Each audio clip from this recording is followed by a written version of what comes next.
10వ ఎపిసోడు. ఇదే ఆఖరి ఎపిసోడు. సుందర్రావు అతని వెంట నడిచాడు. నారాయణరావు సోఫాలో కూర్చున్నాడు. కూర్చోబోయి. పర్వాలేదు సార్. ఇంకా నించునే ఉన్నాడు. నీతో కొన్ని విషయాలు మాట్లాడాలి. కూర్చో.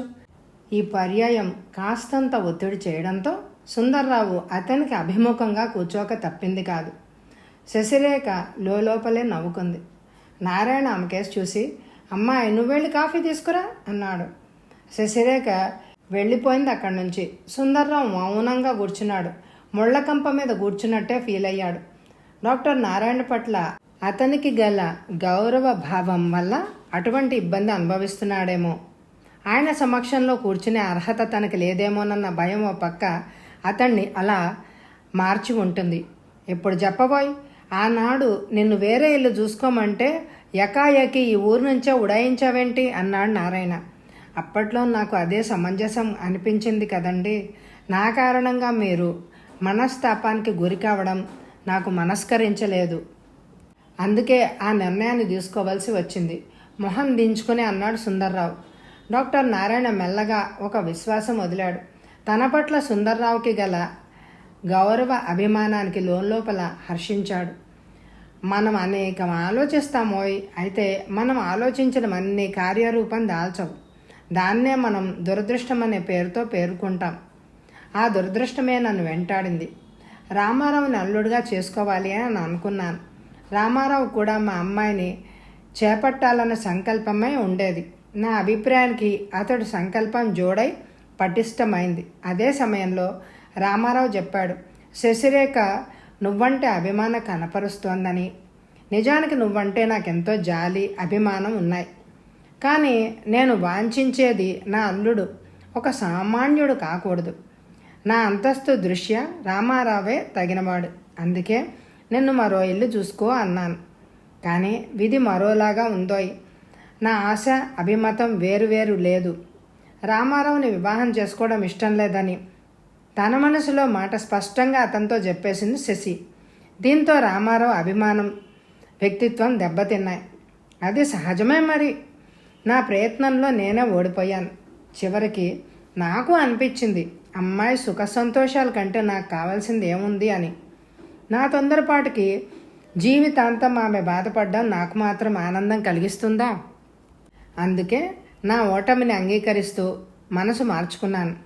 అదే కారణం వల్ల నిన్ను ఇలా రప్పించాను అంటూ చెప్పుకుపోయాడు నారాయణ. ఆ మాటల్లో ఎక్కడ ఆధిక్యత ధ్వనించలేదు. నిజంగా ఓడిపోయిన మనిషిలాగానే పేలవంగా మాట్లాడాడు. సుందర్రావుకి అదంతా ఒక స్వప్నంలాగా స్ఫురించిందే గాని వాస్తవంగా తోచలేదు. పరిస్థితి ఇలా పరిణమిస్తుందని అతను ఎప్పుడూ ఊహించలేదు. దానికి కారణం తాడు బొంగరం లేని తన జీవితమే. ఏం మాట్లాడాలో అతనికి బోధపడలేదు. ఆ ఆలోచనలతో ఆనందాన్ని ఆపుకోలేక ఉక్కిరి బిక్కిరి అయిపోతున్నాడు. అలా మౌనం దాల్చావేంటోయ్? ఏమిటి నీ అభిప్రాయం? శశిరేఖను వివాహం చేసుకోవడానికి నీకేమైనా అభ్యంతరం ఉందా అన్నాడు మళ్ళీ నారాయణ. సుందర్రావు జవాబు చెప్పలేకపోయాడు. అదో వింత అనుభూతి. ఒక్కసారి ఇంతటి అదృష్టం, కల్లో కూడా ఊహించని అదృష్టం హఠాత్తుగా వరిస్తూ ఉంటే ఎవరు మాత్రం కాదనగలరు? తన హృదయపీఠంలో ఏనాడో స్థానాన్ని ఆక్రమించుకున్న శశిరేఖను వదులుకోగలడా? అంతకుముందే వచ్చి నారాయణ ప్రశ్న విన్న గురునాథం సుందర్రావు మానసికంగా తబ్బిబ్బైపోతూ మాట్లాడలేకపోయుంటాడు అని గమనించాడు. ద్వారం దగ్గర నుంచున్న అతన్ని మాత్రం ఎవ్వరూ గమనించలేదు. అతడేమంటాడు బావా, మీ పిచ్చిగాని అతని హృదయపు లోతుల్ని ఇప్పుడు చూడగలిగితే ఆ ఆనందం నీకు అర్థమవుతుంది. అంతే కదండి సుందర్రావు గారు అంటూ ముందుకొచ్చాడు గురునాథం. సుందర్రావు చప్పున లేచి నుంచుని నమస్కారం అండి అన్నాడు. కూర్చోండి అంటూ అతని పక్కనే కూలబడ్డాడు గురునాథం. ఇదే రావడమా? అవునండి. అయితే అస్వస్థతగా ఉన్న మా బావగారిని చూశారుగా నవ్వాడు గురునాథం. నిజంగానే నేను చాలా కష్టపడ్డానండి గురునాథం గారు. నాకు తెలుసండి. అలా రాయకపోతే మీరు వచ్చి ఉండేవారు కారేమో. మీరు రాకపోతే ఈ సమస్య పరిష్కారం కాదు. పూర్వజన్మలో నేనేదో సుకృతం చేశానండి. లేకపోతే ఇంతటి అదృష్టానికి నోచుకొని ఉండను. జీవితంలో ఎప్పుడు ఎలాంటి పరిణామం వస్తుందో ఎవరూ చెప్పలేరు అన్నది అక్షరాల నిజమండి. అందుకు నా జీవితమే తార్కాణం అన్నాడు సుందర్రావు గురునాథాన్ని ఉద్దేశించి. డాక్టర్ నారాయణ అందుకున్నాడు. నీతో నేను ఏకీభవిస్తున్నాను సుందర్రావు.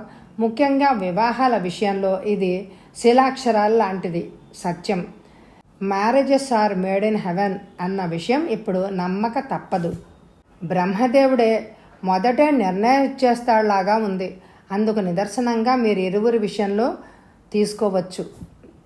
సరే కానీ నీ వివాహ విషయంలో ఎవరితోనైనా సంప్రదించాల్సిన అవసరం ఉందా అన్నాడు. అవసరమేం లేదండి. మీ మేనమామ ఉన్నాడన్నావుగా. ఉన్నాడనుకోండి. ఆయన నా శ్రేయోభిలాషి కాడు. నా శ్రేయస్సు కోరని వారితో సంప్రదించడం నాకు ఇష్టం లేదు. ఇప్పుడు మరింత ద్వేషం పెరిగింది ఆయనకి. సరే నీ ఇష్టం. మరో విషయం, వివాహం మాత్రం విజయవాడలో జరుగుతుంది. కనకదుర్గమ్మ సమక్షంలో వివాహం జరుపుతానని ఎప్పుడో మనసులో అనుకున్నాను. ఇటువంటి పిచ్చి నమ్మకాలు నాకు ఉన్నాయి అనుకో. మీ ఇష్టం సార్. సుందర్రావు గారు, మీ తరఫున పెళ్లి పెద్దగా నన్ను నియమించారనుకోండి నవ్వుతూ అన్నాడు గురునాథం. అంతా నవ్వారు. అప్పుడే శశిరేఖ కాఫీ తీసుకొచ్చింది. వెంట చంద్రబాబు కూడా వచ్చాడు.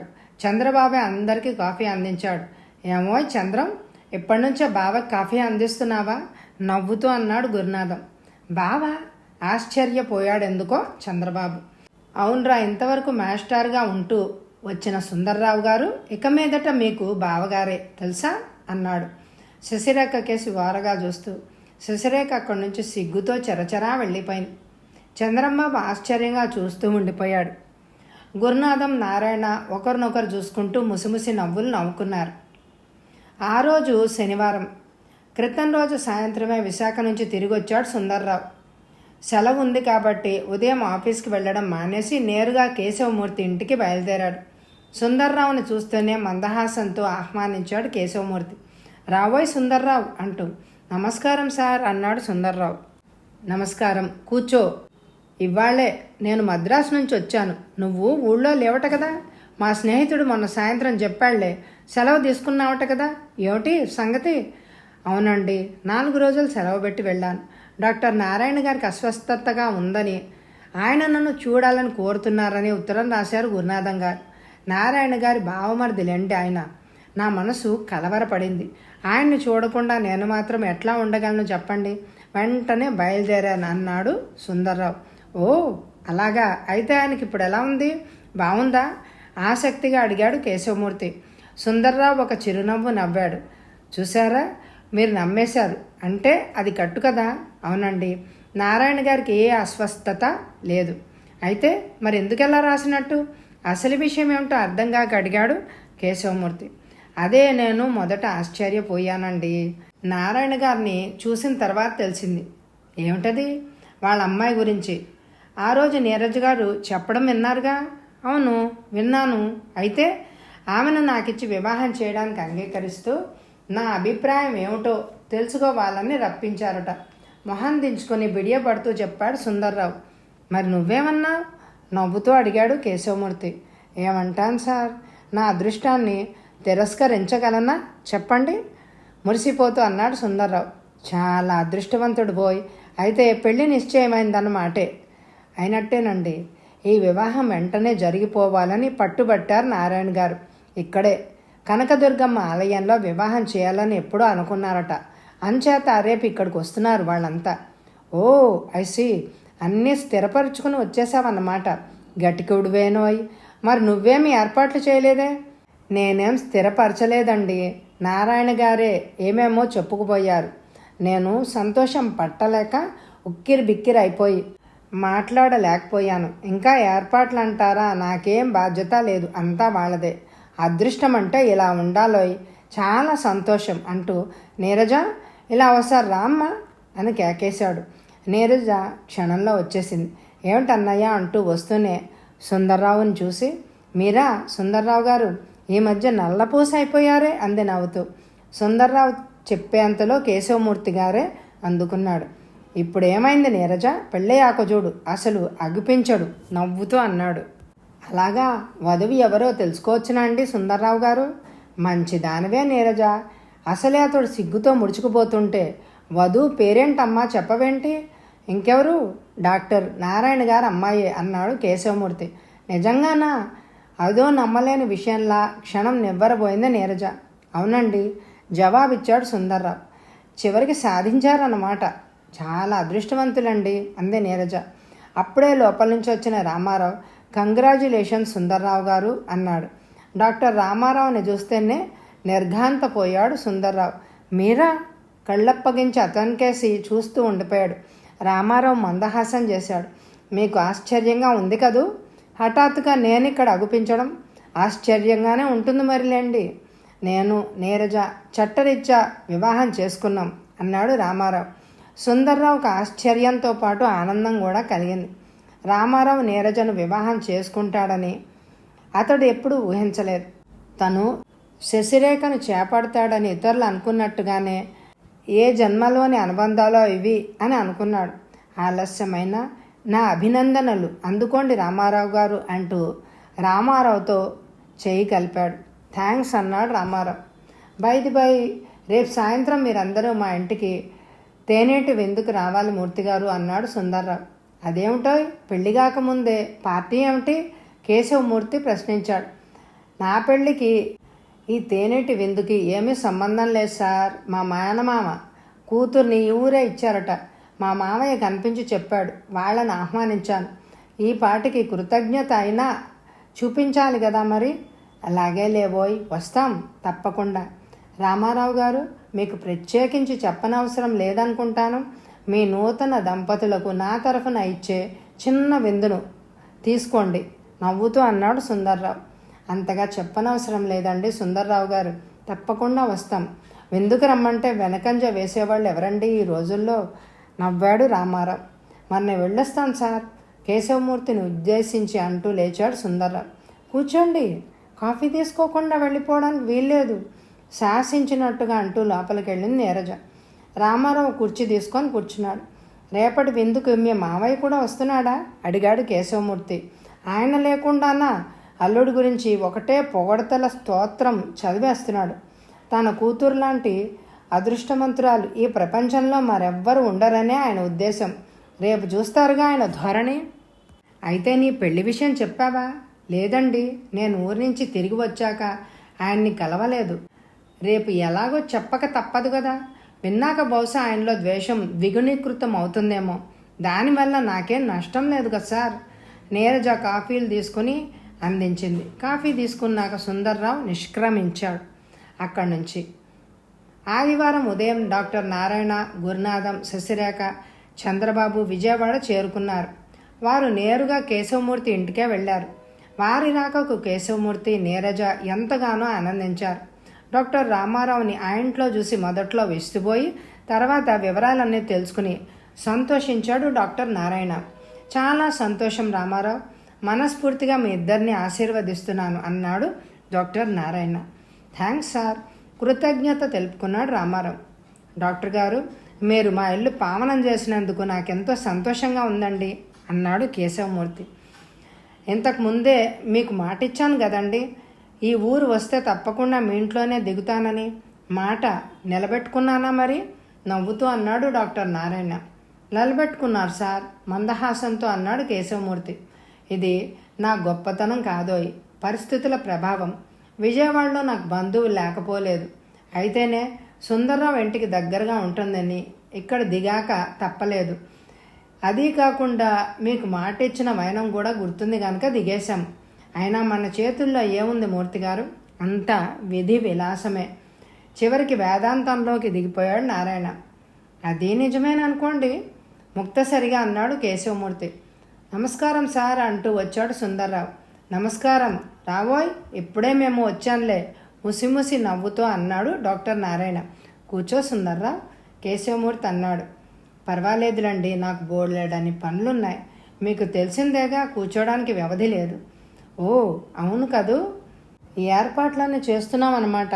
మధ్యలో డాక్టర్ నారాయణ అందుకున్నాడు. ఏర్పాట్లు దేనికి అంటూ ప్రశ్నించాడు. మా మామయ్య కూతురు అల్లుడు ఈ ఊళ్ళోనే ఉంటున్నారండి. ఈ సంగతి మా మామయ్య ఆ మధ్య అగుపించినప్పుడు చెప్పాడు. వాళ్ళ కోసం ఒక చిన్న విందు ఏర్పాటు చేశాను. అదే సందర్భంలో మీరందరూ అక్కడికి రావాలి అని కోరుతున్నాను అన్నాడు సుందర్రావు. అలాగే వస్తామోయ్, దానికేముంది మందహాసంతో అన్నాడు డాక్టర్ నారాయణ. అన్నట్టు గురునాథం గారు కనిపించడం లేదు.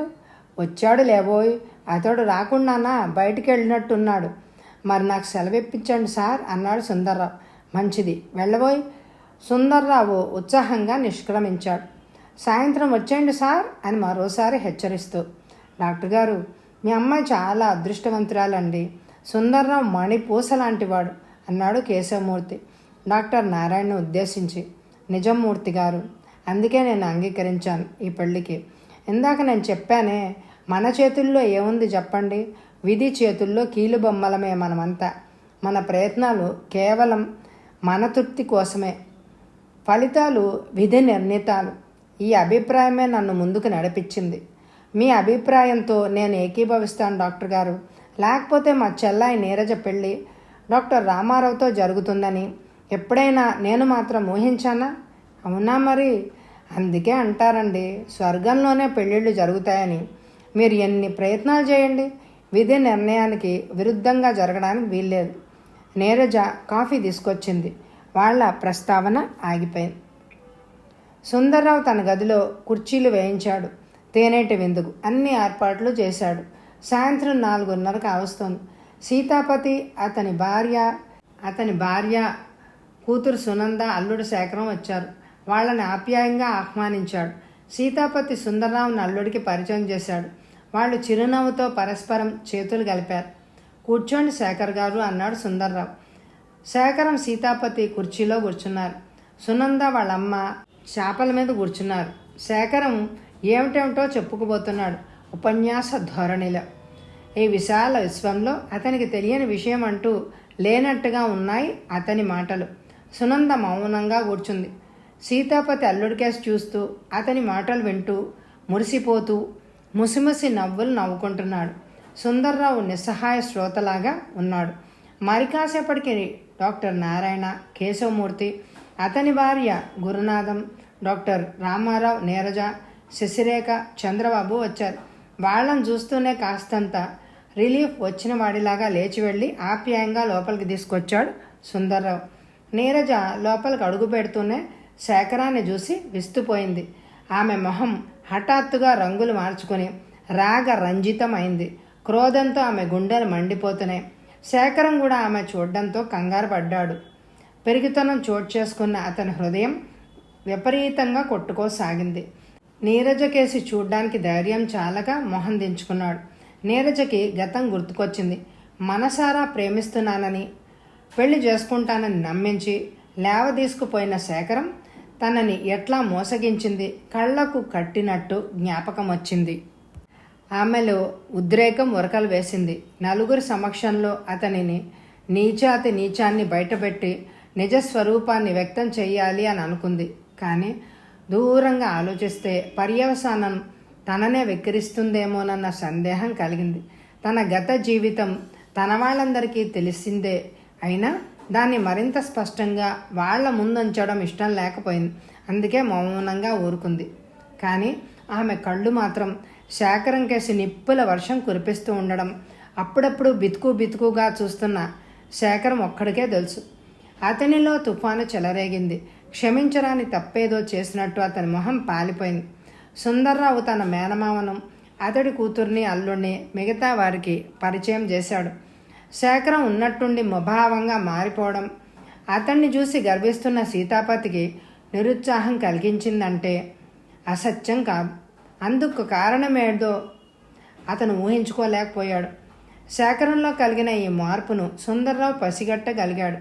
ఏమిటి అన్నగారు, ఇంతవరకు ఎంతో ఉత్సాహంగా ఉండే మీరు ఇంతలోనే నిరుత్సాహపడిపోయారేమిటి అన్నాడు శేఖరాన్ని ఉద్దేశించి. సీతాపతికి ఆ భావన మనసులో కొట్టుకుంటున్నా సుందర్రావు ఆ ప్రశ్న వేయడాన్ని హర్షించలేకపోయాడు.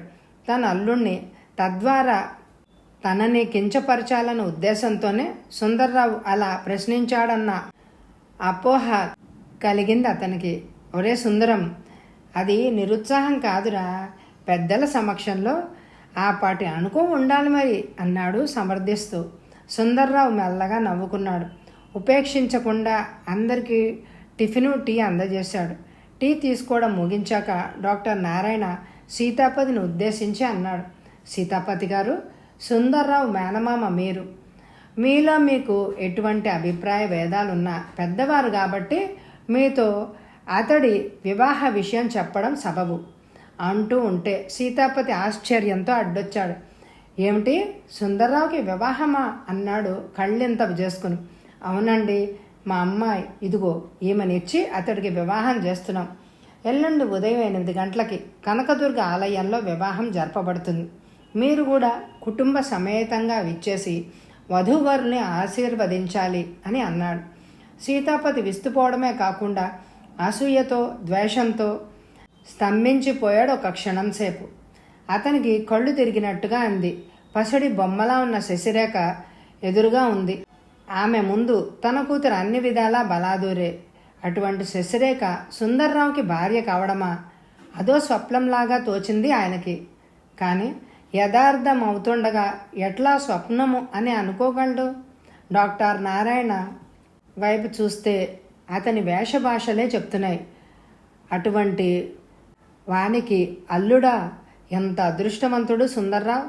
అల్లుడే గొప్పవాడన్న గర్వంతో తన కూతురి అదృష్టానికి తనే మురిసిపోతూ ఆమె అదృష్టాన్ని సుందర్రావు కన్ను కుట్టుకోవాలి అనే ఉద్దేశంతో కూతుర్ని అల్లుణ్ణి ఇక్కడ తీసుకొచ్చాడు తను. కానీ డాక్టర్ నారాయణ చెప్పింది విన్నాక సుందర్రావు అదృష్టానికి తనే కన్ను కుట్టుకోవాల్సి వస్తుందని ఎప్పుడూ ఊహించలేకపోయాడు. సీతాపతి మొహం వడగాలి సోకి వాడిన పుష్పంలాగా వెలవెలపోయింది. అతని హృదయం అసూయాగ్నితో ప్రజ్వలిల్లసాగింది. కానీ దానివల్ల ప్రయోజనం లేదని అనిపించింది. పెదాలపై కృత్రిమమైన చిరునవ్వు తెచ్చిపెట్టుకున్నాడు. మా సుందరం చాలా అదృష్టవంతుడు. వాడి వివాహానికి రాకుండానా? తప్పకుండా వస్తాం సార్ అన్నాడు. సునంద దృష్టి శశిరేఖ మీదకి మళ్ళింది. బావ ఎంత అదృష్టవంతుడు అని అనుకుంది మనసులో. శేఖర్ మాత్రం పైకి కళ్ళెత్తి చూడలేదు. నీరజ అక్కడ ఉన్నంతసేపు ధైర్యం చేయలేదు, మొహం పైకెత్తలేదు కూడాను. మంగళవారం ఉదయం 8 గంటలకు శశిరేఖ సుందర్రావుకి వివాహం కనకదుర్గ ఆలయ ప్రాంగణంలో వైభవంగా జరిగింది. ఆ నూతన దంపతులను అందరూ మనసారా ఆశీర్వదించారు. కనకదుర్గమ్మ ఆశీస్సులు ఉండనే ఉన్నాయి. మరి సీతాపతి దంపతులు కానీ కూతురు కానీ అల్లుడు కానీ ఆ వివాహానికి రాలేదు. వాళ్ళు రానందుకు ఎవ్వరూ విచారించలేదు కూడాను. కథ సమాప్తం. ఈ నవల మీకు నచ్చిందండి? అయితే తప్పకుండా లైక్ చేయండి అండ్ స్క్రీన్లో ఉన్న ప్లేలిస్ట్లని స్కిప్ చేయకుండా చూడండి. Thank you very much my dear friends.